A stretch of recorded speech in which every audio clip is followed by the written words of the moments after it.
Қазақ тілінде сөйлеңіз. Қазақша білесіз ба? Что вы хотите себе переводчика. Видите, в юстиции не знает даже государственный язык казахский. Почему департамент держит таких сотрудников, которые не владеют казахским государственным языком?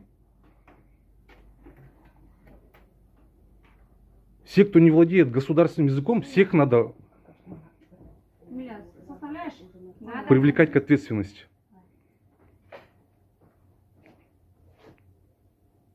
А в лучшем случае всех надо таких сотрудников убирать, кто не владеет государственным языком.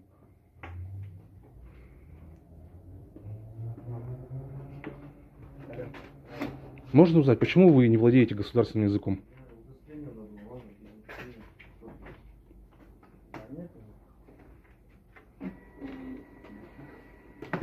Уважаемый сотрудник.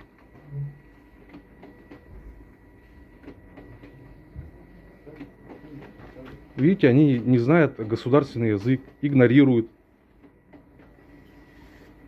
Таких людей надо убирать с этой работы, кто не владеет государственным языком. Вот тоже сотрудник не знает государственного языка. Обращаясь, не знает.